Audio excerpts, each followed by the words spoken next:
Latest update on the house. So we had another structural engineer come out Wednesday, and then he was back today.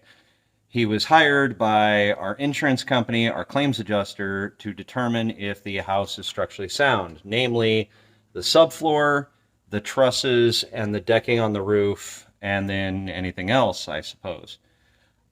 He came out, and the first thing he did was we explained the story to him, of course, which he was appalled at. But he came in, and the first thing he did was brought in a driver, screw gun, whatever you want to call it, and said he was taking up the floor. And he's the first person to ever mention anything like this. So found it rather interesting why he was doing it, and he discovered that water has been trapped under the floor, and has been probably for a long time. So Wednesday he left and ordered a contractor to come out and cut holes in the floor so that he could measure moisture content of the floor joists, the flooring or the subfloor, the insulation that's under the house, all of that wonderful stuff. This guy was smart enough and been doing this long enough to know immediately when he heard about our house that the floor needed to be pulled up. I think it's funny that he's the first one to think of it. But what I'm going to do is I'm going to walk you around the house and show you the holes in the floor and what's going on. Okay, so we're starting in the master bedroom. It's up against the rear wall. It's all taken down. This is the floor and the hole that he had contractor cut today. And what he does is he's got a probe, and he sticks this probe into wood or any surface and measures moisture content. From what he says, a normal 2x4 or stud that you're going to buy at Home Depot or Lowe's, not Lowe's, would have a moisture content of somewhere like 18 to 19%. At 50% or more, it's a problem and they remove it. That's how they determine these walls needed to come down. They use the same device, different person, but same device. And in a lot of these walls, we had 100% moisture content. In other words, they were completely soaked.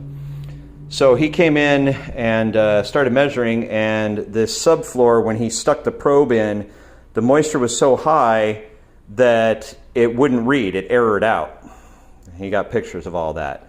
And then there was water down there where there's a vapor and moisture barrier. Well, the vapor moisture barrier is to keep stuff from coming up, but it also keeps stuff from going down. So there was water trapped down there, and this insulation was all wet. And Lord knows how long. So now we're going to go back this way, and we're going to my son's old room, which was probably the most shocking. So walked in here, he had this cut up, and you can see the colors of the floor joists. They're stained gray. And the white objects there are not fungus or mushrooms. It's spray and foam insulation that has dropped down.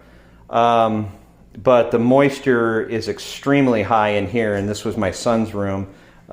This board here, you can see the color of it as compared to the stuff it's sitting on. This was the underside. It's completely soaked. It's still wet to the touch, and it's been sitting out about 2-3 hours now. And it's crumbling, falling apart. He measured all this. Of course, very, very, very high moisture content, water trapped in here. All of these floor joists are stained and looked water damaged, which is lovely. We go to the room next door, which was our guest room. And this decking right here, you can see the different color. It errored the machine out. Just like the room next door, by the way, it errored the machine out too when he stuck it in, because the moisture was so high, it just beeped and went blank, which is what it does when it goes way over 50%. So there was moisture in here as well. He dug down over there, found the break, stuck his hand in, there was water down there, still trapped.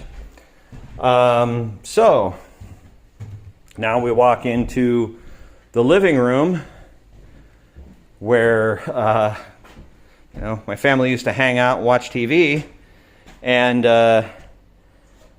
cut a hole here, and again found extreme moisture content. You can see the discolored subfloor there.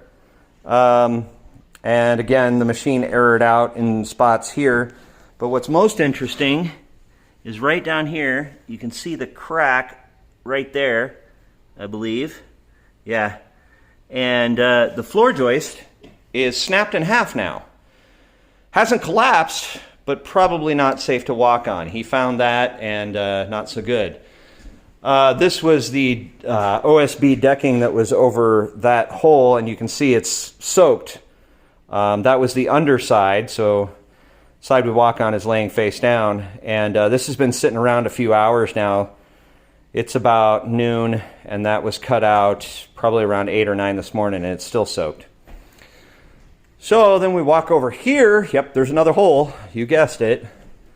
And this was what the structural engineer opened up the first day he was here. He didn't pull it all the way up. What he did was he unscrewed it, this panel, got under there, and down under there, I don't know if we'll be able to see it, but I'll try to get down there.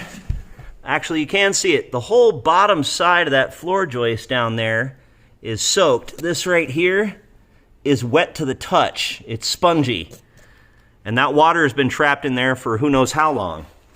That's what he found when he said, we have a problem. He said it in more colorful words, but yeah.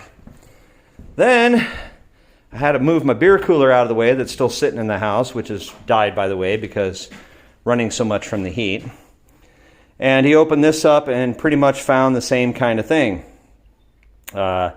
He found stained wood from water staining and water down in there. And the machine errored out when he tested. You can see where water has been sitting and soaking through. That errored the machine out right there. So that is the latest round. And here was the decking that was over that hole right there. Again, this is the bottom side, and it's still soaked after being sitting out for several hours. So all kinds of trapped water. So the floor I am walking on is probably completely soaked. We got floor joists that are probably soaked. Lovely. So what this structural engineer has said is that the house, of course, is unlivable, not safe to inhabit, not structurally sound. In fact, I'm standing where I'm at because over in front of me is a part of the roof that I'm going to show you. This roof right here, part of the decking right here, is sagging because they left all the shingles up there, which he informed us. Of course, he's told us the whole time, we're not professionals, we don't know this, we're not construction. He said they should have pulled all that down. Now, because of water and weight, it's sagging the roof, and there's an imminent structural collapse about to happen, and it will cascade so that when one part falls, this will all start to go, and one day we'll just come in here and everything will be on the floor. Also, this beam is unrepairable, which is the main support structure for the house, just like this one, and he put that in his report. So when this starts to go, what'll happen is if these trusses snap, and I'm going to move because I'm under that area, if these trusses snap, and these trusses over here, he found out, are damaged as well, they are the side support for that beam, and that beam will buckle outwards and pretty much means the whole house will cave in. So that is what he found coming out here. So of course we knew the house wasn't inhabitable, but now it's not safe and not structurally sound. The floor, the beams underneath are soaked. And basically it sounds like they're going to have to take the walls to ground. Reason being is the way this house was built, the subfloor was laid down first and the walls are built on top of it. So if you want to take out the subfloor, you got to take down all the walls. So that's how this is going to roll. I'll keep you updated on what happens next, but sounds like there's going to be a whole lot of demo happening.